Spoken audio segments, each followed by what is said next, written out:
नमस्कार आप सभी को। आज हम लोग क्लास 12th का हिंदी का चौथा चैप्टर पढ़ने जा रहे हैं, जिसका नाम है अर्धनारीश्वर। अर्धनारीश्वर का अर्थ क्या है? अर्धनारीश्वर यहाँ पर भगवान शिव के बारे में कहा गया है कि वो पूर्णतः पुरुष नहीं थे, आधा नारी थे आधा नर थे। इनको टॉपिक बना करके इनको एक गहरी चिंतन के रूप में रामधारी सिंह दिनकर जी ने प्रस्तुत किया है। रामधारी सिंह दिनकर जी भारत के राष्ट्र कवि कहे जाते हैं। इसका रीज़न ये है कि ये कविता जो लिखते थे उनमें राष्ट्रवाद की, राष्ट्रीयता की भावना झलकती थी।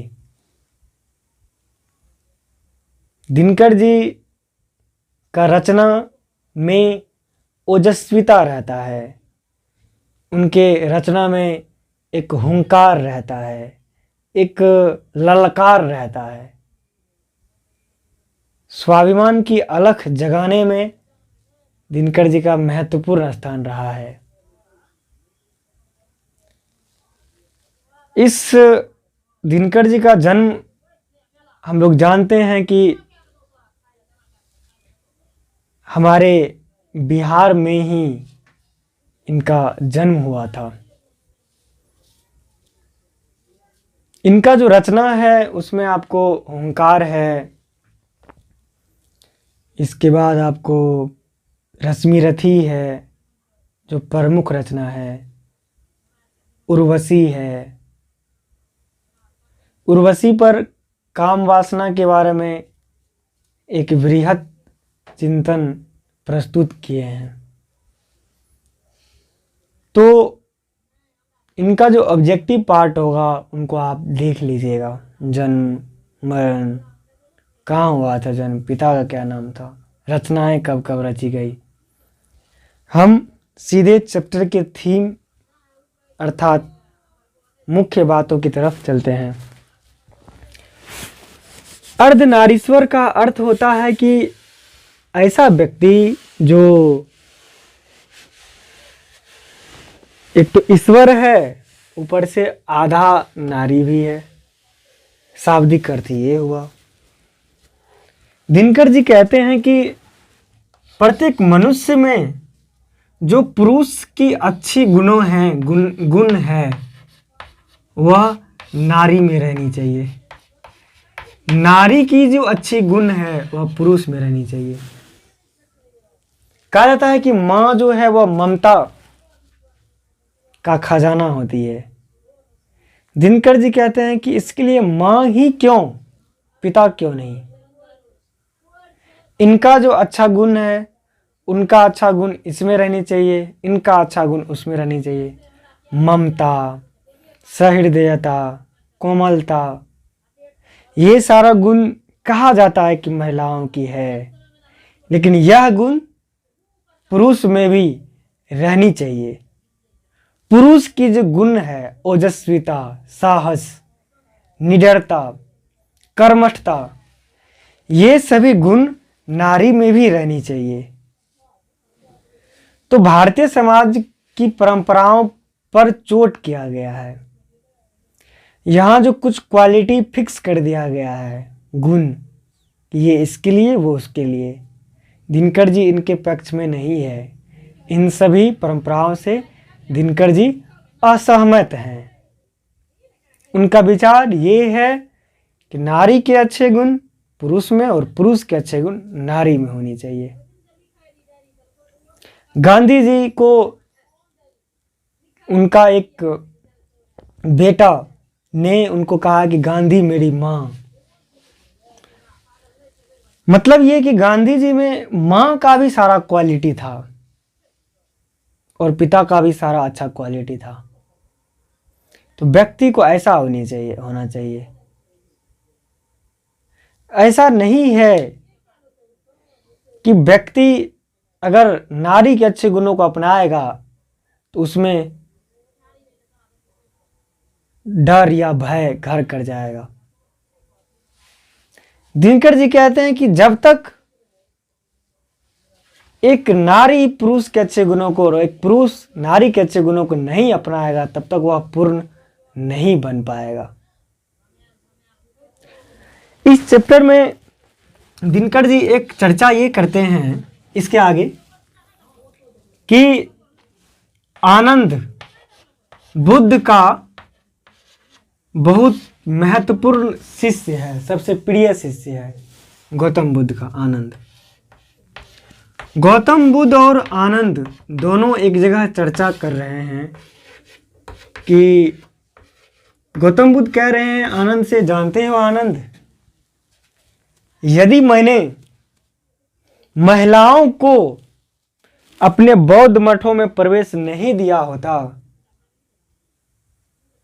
तो हमारा यह जो बौद्ध संप्रदाय है, धर्म है, वो आगे भी 500 वर्षों तक चल सकता था। लेकिन चूंकि मैंने महिलाओं को प्रवेश दे दिया इसीलिए मेरे धर्म का, मेरे संप्रदाय का आयु घट गया। कितना? 500 वर्ष। इसको कहने का मतलब क्या था गौतम बुद्ध का? दिनकर ने इनको किस संदर्भ में रखा है?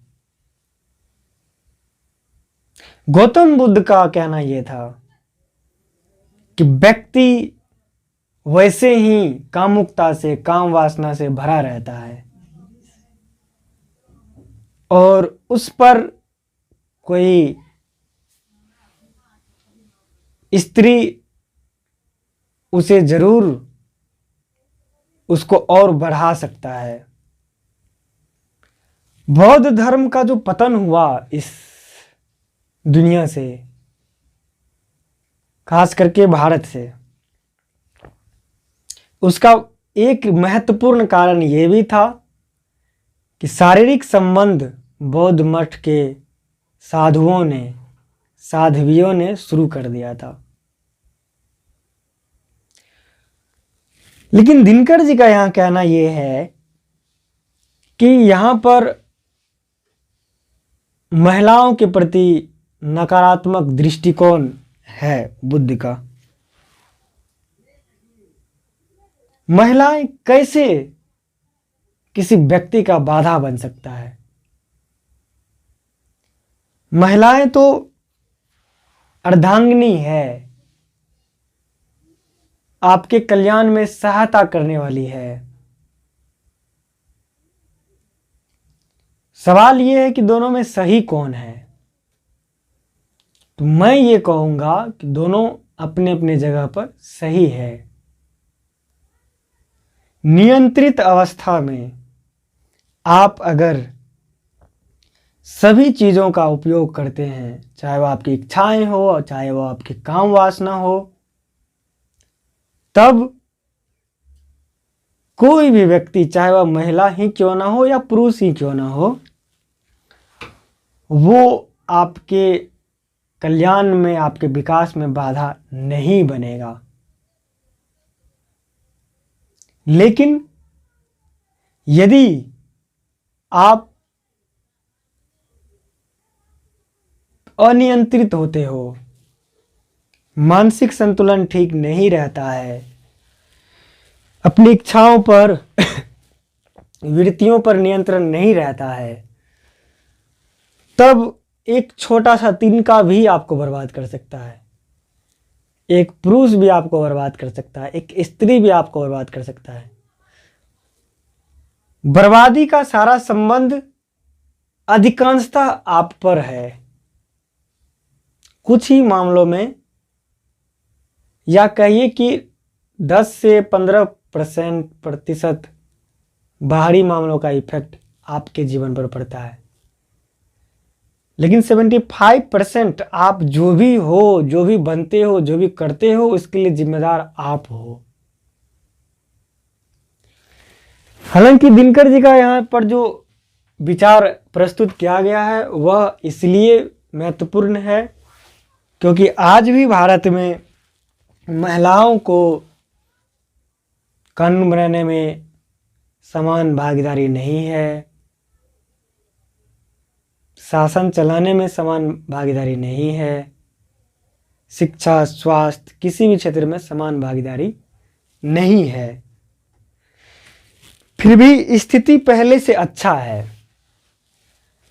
यह स्थिति आगे चल करके और भी ठीक होगा। इस स्थिति को ठीक होने में कुछ समय लग सकता है, लेकिन ये स्थिति ठीक होगा। देखिए, एक शंकराचार्य करके व्यक्ति हुए जो भारत के महान व्यक्ति, जगत गुरु भी उनको कहा जाता है। उन्होंने भी एक स्थान पर कहा है कि उसने कहा है कि नारी नरक की खान है। इस बात से भी दिनकर जी असहमत है कि जो नारी महान पुरुषों को पैदा करती है वह नरक का खान कैसे हो सकती है। वह तो महान व्यक्तियों को जन्म देने का एक महत्वपूर्ण साधन है। ठीक है, आगे हम लोग बढ़ते हैं। इस चैप्टर में आगे क्या विचार प्रस्तुत करते हैं दिनकर जी, उनको हम लोग देखने की कोशिश करेंगे। स्त्री और पुरुष के बीच भेदभाव कब शुरू हुआ? इस मामले में दिनकर जी का कहना है कि जब कृषि का आविष्कार हुआ, तो कृषि के आविष्कार होने के बाद स्त्री और पुरुष के बीच भेदभाव शुरू हुआ। कृषि के आविष्कार होने के बाद पुरुष खेतों में काम करने के लिए जाने लगा और महिलाएं घर की सारी व्यवस्थाएं को संभालने लगा। यहीं से पुरुष और स्त्री के बीच दूरी पैदा होना शुरू हुआ, असमानता शुरू हुआ। इससे पहले कृषि नहीं था, तो व्यक्ति साथ साथ शिकार करता था, ऐसा दिनकर जी का कहना है। दूसरी बात, दिनकर जी ने टैगोर और प्रेमचंद को भी इनका भी आलोचना किया है। रविन्द्रनाथ टैगोर और प्रेमचंद का भी कहीं कहीं शब्द है, जैसे कि टैगोर कहते हैं कि महिलाएं शोभा के लिए है, तो इनमें भी थोड़ी सी संकीर्णताएं हैं, थोड़ा सा स्वार्थ झलकता है दिनकर जी को। प्रेमचंद भी कई जगहों पर इनका इस्तेमाल किए हैं, जिसका आलोचना दिनकर जी इस पाठ में करते हैं। एक जो महत्वपूर्ण इस चैप्टर से ये है, दिनकर जी का कहना है कि यदि महाभारत की चर्चा कुंती और गांधारी के बीच होता तो हो सकता था कि महाभारत भी ना होता। यह बहुत बड़ा आक्षेप है और स्त्री सशक्तिकरण, महिला सशक्तिकरण के लिए यह पंक्ति ज़्यादा महत्वपूर्ण है। आज की महिलाएं इस पंक्ति को पढ़कर अपने आप को गौरवान्वित महसूस कर सकती है। आज की बालिकाएं, लड़कियां। दिनकर जी का कहना है कि कुंती और गांधारी के बीच में अगर महाभारत की विवादों की चर्चा होता तो हो सकता था कि महाभारत युद्ध ना हो। इसके पीछे लॉजिक ये है कि इन दोनों में स्वार्थ नहीं था, इन दोनों में कुटिलता नहीं था। ये दोनों ममत्व को ज्यादा नजदीक से समझते थे, अनुभव करते थे। शायद यही वजह था जिसके कारण से दिनकर जी को यह कहना पड़ा कि महाभारत इन दोनों के बीच, महाभारत के विवादों को सुलझाया जाता तो विवाद नहीं होता। संक्षेप में यह चैप्टर यहाँ पर खत्म होता है। संक्षेप है, डिटेल में आप पुस्तक भी पढ़ सकते हो इसके बाद, अगर अच्छा लगे तो। इसके तुरंत बाद आप ऑब्जेक्टिव बनाइए इसका, और इनका दीर्घोत्तरीय क्वेश्चन बनाइए। नमस्कार, थैंक यू।